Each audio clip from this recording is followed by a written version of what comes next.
Hi, rock and roll community. It's Barb. It's Tuesday, which means it's our Tuesday Training Tools Day. As always, I hope you're having a great start to your week, and I'm so excited to jump back into our March theme, which is the prepared adult, the teachers. It's all about you, the educators, which is just such an exciting and important topic. So let's jump right in because we've had a great month so far, and let's do a little recap to see, where have we started and where are we going with this? So let's get this going. So a little recap, right? So our first week in March, we talked about the teacher development cycle. Where are you as a teacher? Are you a brand new teacher? Are you a seasoned teacher? Are you somewhere in between? And we did some reflection and some acknowledgement of where we are on our own personal journey.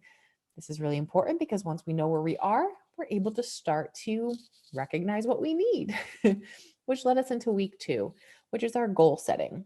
We understand where we are, but where do we want to go? What is our purpose? Why are we here? What do we want from this?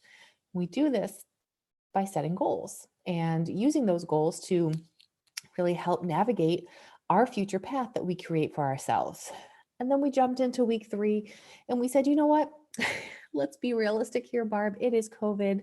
I am barely surviving and work is pretty stressful. So I don't really want to think about goals. I'm going to think about all my accomplishments instead. So we did an accomplishment reflection and worked on our ta-da list, right? So we said, what, gosh, look at everything I do each and every day. It's so important. And using all of those tools from all those previous weeks, we get to really have a better view and vision and just a better understanding of our practice and what we want from it and how we can deepen our knowledge. And we understand this because what we're trying to do is really instill this growth mindset, because we know that when teachers learn more, children learn more. It's pretty simple, right?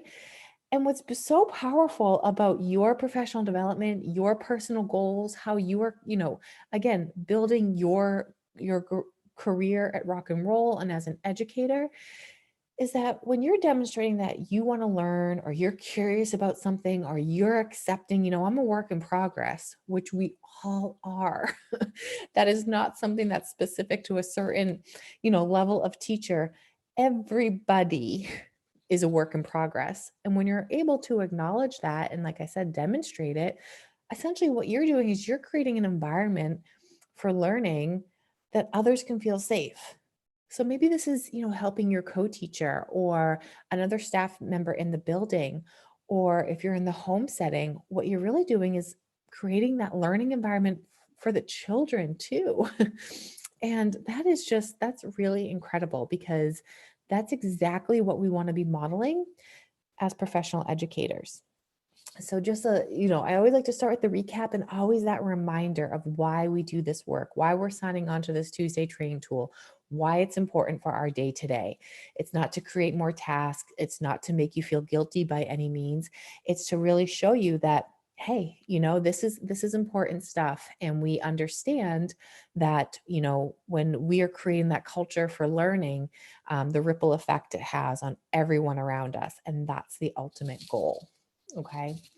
So today I wanted to discuss a teacher work cycle. And if you're an educator in our, under our philosophy, you have heard of the term work cycle before, but when it's applied to children. And, as a little summary, the work cycle for a child is very simple. We expect the child to choose a work or learning material, bring it to a space where they can work with it, play with it, manipulate it, whatever, and then bring it back to the shelf to clean up to help keep that orderly environment and that classroom management flow throughout your day. Um, and we really instill this in our children to help, again, create that consistency for them and that expectation. And so and they have that order. They understand this is the start and it goes to, the end. Okay. So instead of thinking about a child work cycle, I want to think about a teacher work cycle because this is really important that we are considering this when we are working day in and day out as educators. And the work cycle looks like this. First, we're going to observe, then we're going to reflect, and then we're going to adjust. So we've actually done two of the three here, even just on our Tuesday training tools. We observed where we were on the teacher cycle development. We reflected on both what we want for the future and what we do every day. So on the past, we did a lot of reflecting. And now we're going to kind of talk about this third part, which is the adjusting. What do I need to do if when I'm reflecting, things aren't really quite working out? And that third part can be the hardest because it makes us acknowledge a lot of things that maybe aren't working out. And then we have to figure that out. And sometimes that can take a lot of effort. And when we're tired and when we're just trying to get through the day, we don't always have the energy or the time to invest that effort or that adjustment period. Or maybe you're just someone who doesn't like to step out of a comfort zone or cause, I don't want to use the word conflicts, but, maybe having a difficult conversation because that would be harder than just kind of going through the motions.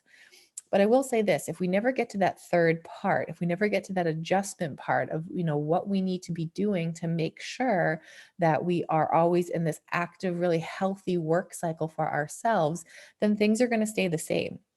And as much as some things we would love to stay the same, the reality is when we work in a classroom, things don't stay the same because children transition out, new teachers start, new families start. And there's this constant, movement in our classrooms that forces us to have to adjust. And when we don't, we get stuck. And that could become a source of frustration and discouragement. So that third part is really, really important in terms of keeping the natural positive flow going. But like I said, it can definitely be the most difficult part too. Same with the child work cycle. If we expected the child to just choose a work or learning material and play with it or work with it and then never return it to the shelf, well, it's not really it's not a full cycle. Then it won't be ready for the next child. And then your environment will have a lot of different toys and learning materials all over the place because no child was picking up. And then it's disorderly, and then that will affect your classroom management. So again, that third step, both for the child and for the teacher work cycle, are extremely important. So with adjustment, we have to do some deep self-reflection to really get to the root of, well, I did my observation and I reflected, but things aren't right. So now, So with some reflection, this can be, it can be hard. And there are a lot of different questions you can ask. And we've kind of asked a couple of them, in the last couple of weeks. But some self-reflections that you could be asking yourself on a daily basis are, what are my facial expressions during the day? And what is that portraying to other adults in the building or in my learning environment, if I'm in the home environment, or to the children? How am I moving within the classroom? Is it slow and purposeful, or am I rushing around? What's the tone of my voice? Am I calm, or am I acting agitated? Am I an active model for others? And what do I need to stay calm in these stressful situations? This is just a sample of questions that maybe you could be checking in with yourself. And they may sound familiar because a few of them are from the journal that you're always, reflecting on and using as a tool for yourself and your self-guidance. What I think is hard about these questions is that they can make you feel a little guilty. Because if I'm being honest with myself, if I'm asking these questions, I have three children under the age of 5 who I'm home with. I can guarantee you my facial expressions are not perfect. My movements are not perfect. My tone of voice is not perfect. And sometimes I don't want to, admit that even to myself, because it puts this layer of guilt of like, oh gosh, I'm not doing enough, or I should be doing better. And that's really not the point of these these questions, because if you stop there, you're never going to get to that adjustment period, that third part of the teacher cycle. You just won't get there because you'll feel discouraged. Instead, use it as empowerment to really say, you're not sharing it with anyone. No one's grading you on this. No one's telling you what's right or wrong. You simply need to find the answers to some of these reflection questions so you can get to the adjustment period. So you can say, what do I need to, based on my observations and my reflections to get to where I want to go. And I really encourage that you are, able to, oh, where am I? To engage in those thoughts, and accept that, sometimes they're not going to feel great. Like I said, like I on a daily basis could read any of those questions to myself and make myself feel guilty, but that again is not the point of this. It's to say I need to adjust something. So, maybe, certain things I do during the day will help me, if I have certain things set up, or if I can, explain things to my co-teacher or ask for some more support in where my director or program specialist can give it to me. I think you'll be really surprised at some of the outcomes. At the end of the day, what I think is so amazing, because I do have access to all your responses, is the willingness that you want, for things to be really great in your work environment, but also how you want to be a part of that, helping someone else. So have the conversations with your teaching team to work on that adjustment period. If you're feeling like something in your observations, in your reflection could use some improvement. And if not, if you're on this really great stride in your classroom where things are actually, feeling good, maybe the good weather is helping people feel better and their spirits are lifted, then celebrate that and just really say like, yeah, this is great. And I want to celebrate this in this moment. But never like I said, never feel guilty, because this cycle is normal and we're always going to go through it. And there's no right or wrong. But again, if we can, it always goes back to that acknowledgement and that acceptance, and knowing that you're in a trusting place where you can have some professional conversations around, this is what I need to succeed, or I don't know what I need to succeed. So can you help brainstorm it with me? That's what creates that really healthy learning environment for you, for the teacher. And like we said, when the teacher is learning more, the children are learning more. And that's why we're engaging in this, is simply to just have this really healthy working environment for all of you in all of your centers and classrooms as a whole.